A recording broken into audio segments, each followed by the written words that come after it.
आशा ताई का पार्थिव शरीर उनके मुंबई स्थित आवास पर रखा गया है। मुंबई में उनके घर के बाहर सुरक्षा भी बढ़ा दी गई है। सुबह से ही लोग उनके पार्थिव शरीर का दर्शन अब कर सकेंगे। इसके बाद कल शाम 4 बजे करीब उनका अंतिम संस्कार जो है वो किया जाएगा। मुंबई के दादर स्थित शिवाजी पार्क शमशान भूमि में आशा ताई को अंतिम विदाई दी जाएगी। ये आखिरत का सफर जब वो तय करेंगी तो जाहिर है कि हुजूम उमड़ेगा उनके चाहने वालों का। और इस बारे में मुंबई से ज्यादा जानकारी दे रहे हैं हमारे संवाददाता पंकज मिश्रा। सुनते हैं। लेजेंडरी सिंगर आशा भोसले के पार्थिव शव को मुंबई के ब्रीच कैंडी अस्पताल से उनके घर काशा ग्रैंडे इस इमारत में लेकर आया गया है। काशा ग्रैंडे में ही आशा भोसले अपने परिवार के साथ रहती थी और अब ब्रीच कैंडी अस्पताल से उनका शव जो है वो काशा ग्रैंडे पहुंच चुका है। जैसा कि उनके बेटे ने जानकारी दी कि उनके घर पर ही कल 11 बजे से 1 बजे के बीच में उनके पार्थिव शव को अंतिम दर्शन के लिए रखा जाएगा। फिलहाल आप देख सकते हैं किस तरह से बहुत बड़ी संख्या में यहाँ पर मुंबई पुलिस की सुरक्षा दिखाई दे रही है। पुलिस की गाड़ियाँ हम देख पा रहे हैं, जहाँ तहाँ पार्क है अंदर, और माना जा रहा है कि यहीं पर तमाम जो VVIPs हैं, चाहे वो महाराष्ट्र के मंत्री हों, चाहे केंद्र के कोई बड़े मंत्री हों या फिर बॉलीवुड की हस्तियां, ये तमाम लोग अंतिम दर्शन के लिए यहीं पर पहुंचेंगे। लिहाजा यहाँ पर तैयारियां जो हैं वो अभी से दिखाई दे रही है। मैं दिखा सकता हूँ आपको कि ट्रैफिक पुलिस के जो लोग हैं वो बाहर यहाँ पर तैनात दिखाई दे रहे हैं ताकि यहाँ पर ट्रैफिक की कोई समस्या ना हो। और बिल्डिंग के अंदर की मैं एक बार तस्वीर दिखाना चाहूँगा आपको कि किस तरह से अंदर जो है मुझे जो है वो एक्स्ट्रा गार्ड्स जो हैं वो दिखाई दे रहे हैं। साथ ही मुंबई पुलिस के जवान दिखाई दे रहे हैं। मुंबई पुलिस के तमाम अधिकारी जो हैं वो इस वक्त अंदर मौजूद हैं। और आपको बता दें कि कल को लेकर तैयारी जो है वो की जा रही है। आशा भोसले की तबीयत शनिवार के दिन खराब हुई थी, जिसके बाद उन्हें मुंबई के ब्रीच कैंडी अस्पताल में इलाज के लिए भर्ती किया गया था। आज उनके परिवार ने इस बात की जानकारी दी कि आशा भोसले हमारे बीच नहीं रही और उसके साथ ही उनके शव को अब एम्बुलेंस के जरिए ब्रीच कैंडी अस्पताल से काशा ग्रैंडे, जो कि उनका घर था, यहाँ पर लाया गया है और अब तैयारियां यहाँ पर की जा रही है। आशा ताई का इस तरह चले जाना बिल्कुल वैसा ही है जैसे सुर और साज भी आज आंसू बहा रहे हैं।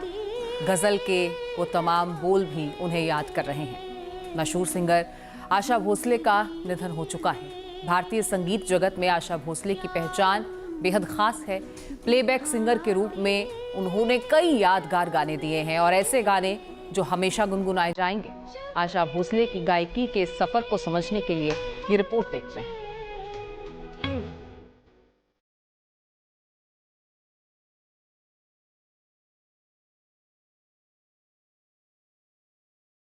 आशा भोसले ने ये मकाम यूं ही हासिल नहीं किया, इसके पीछे एक लंबा संघर्ष था। महान और दिग्गज बड़ी बहन लता मंगेशकर से अलग पहचान बना। फिल्मी एक्सपर्ट्स का कहना है कि शुरुआत में आशा भोसले कोई करिश्मा नहीं थी, वो स्ट्रगलर थी। जो निर्माता लता को नहीं ले पाते थे तो उनकी अगली पसंद गीता दत्त या शमशाद बेगम होती थी। उस फहरिस्त में आशा का तो कहीं नाम भी नहीं आता था। आशा भोसले के करियर को उस वक्त नई ऊंचाई मिली जब उनकी मुलाकात संगीतकार OP नैयर से हुई। 1957 में नया दौर फिल्म के जरिए आशा भोसले ने इतिहास रचा। 1960 के दशक में RD बर्मन के साथ उनकी जोड़ी ने हिंदी फिल्मों में गायन को नई दिशा दी। 1966 में नासिर हुसैन की फिल्म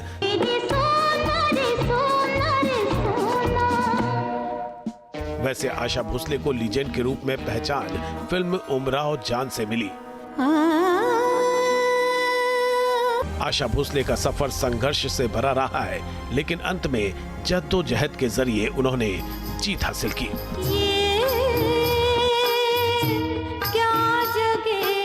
हर रंग में ढल जाने वाली उनकी आवाज कल भी जवां थी, आज भी है और कल भी रहेगी।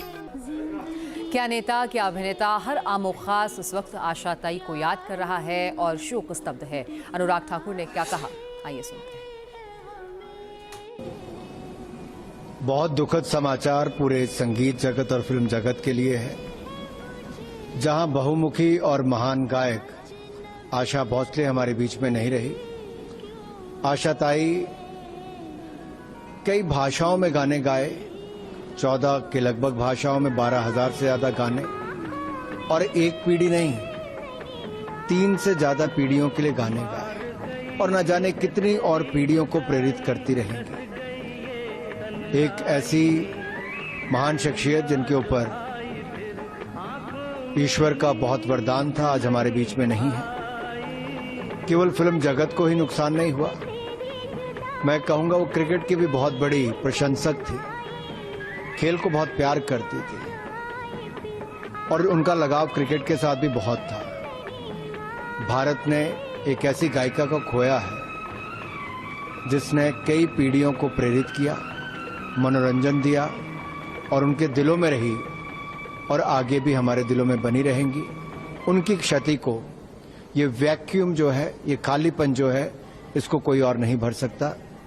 आशा ताई को सभी हिंदुस्तान वासियों की ओर से बहुत बहुत श्रद्धांजलि देना। मशहूर गायिका आशा भोसले अब इस दुनिया में नहीं है। 92 साल की उम्र में आशा ताई ने आखिरी सांस ली। आशा भोसले ब्रीच कैंडी अस्पताल में भर्ती थीं। शनिवार को आशा ताई की अचानक तबीयत बिगड़ने के बाद उन्हें अस्पताल ले जाया गया था। फैंस उनके ठीक होने की प्रार्थना कर रहे थे। अब उनके निधन की खबर ने इंडस्ट्री और फैंस को दंग कर दिया। ब्रीच कैंडी में डॉक्टर्स ने आशा भोसले के निधन की जानकारी दी। डॉक्टर्स ने आशा भोसले के मल्टी ऑर्गन फेलियर के कारण उनका निधन हुआ है, इसके बारे में जानकारी दी है। It's a huge loss for the industry. Not just the film industry, but also the musical industry. Musical fraternity. हम सब भाई बहन, हम सब musicians, we all get our Annadata every day because of her songs. And yeah, I mean, it's a huge loss which you can never ever get back again. लेकिन try भी क्यों करें? आशा जी बस आशा जी। तो आशा ताई सुरों की दुनिया में एक चमकता सितारा थी, जिनके अलग आवाज़ और अंदाज ने लाखों दिलों को जीता। हम दिखाते हैं आशा भोसले से जुड़ी अनसुनी कहानी।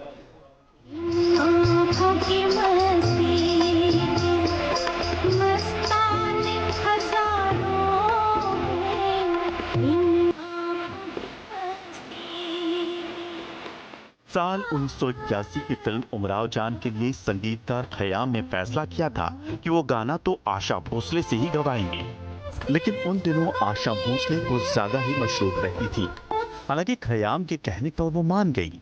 जब गाने की रिकॉर्डिंग के लिए स्टूडियो पहुंची तो वह सुर सुनकर घबरा गई। कहने लगी वो इतने हाई टोन में नहीं गा सकती।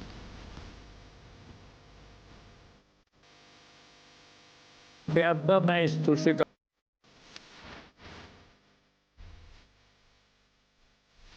खयाम और आशा भोसले की जोड़ी की शुरुआत साल 1950 की फिल्म पर्दा से हुई थी। इसके बाद खयाम के लिए आशा भोसले पसंदीदा सिंगर बन गई। जब भी मौका मिला उन्होंने आशा भोसले को अपने गानों में मौका जरूर दिया।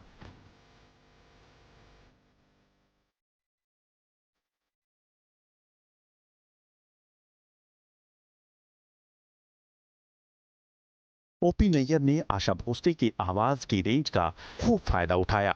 कहा जाता है कि ओपी नैयर ने ही आशा भोसले की आवाज को एक खास पहचान भी दिलाई।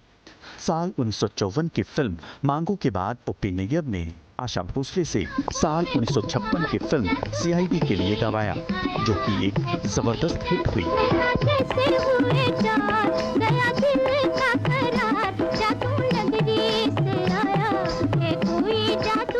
नैयर साहब का ये संकल्प था कि वो लता दीदी को कभी नहीं गवाएंगे, उनके बगैर म्यूजिक डायरेक्शन करेंगे और हिट भी होंगे। तो उनके संपर्क में एक सिंगर के नाते आशा जी ने आकर जो काम किया वो अपने आप में एक इतिहास है। मैंने तुझे जरा देर में जाना, हुआ कसूर खफा मत होना रे, ओ मेरे सोना रे सोना रे सोना। आशा भोसले और आर.डी. बर्मन की सुरीली जोड़ी ने बॉलीवुड को एक से बढ़कर एक नगमे दिए। एक वक्त तो ऐसा भी था जब आशा भोसले सिर्फ पंचम दा के लिए ही गाने गाती थी।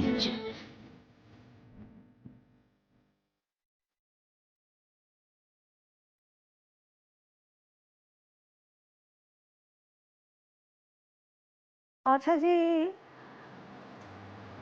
ने पंचम दा के स्टाइल को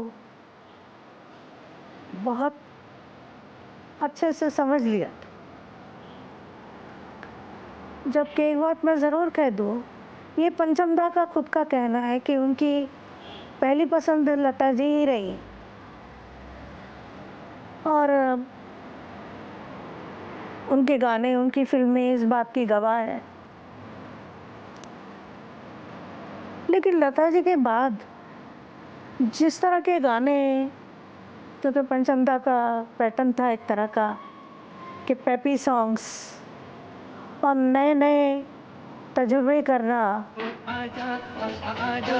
आजा आजा मैं हूँ प्यार तेरा, तो उसमें सांस को कैसे करना और कुछ भी उल्टा सीधा जो गाने में जिस तरह की वो तजुर्बे करते थे, उसमें आशा जी बहुत फिट बैठी।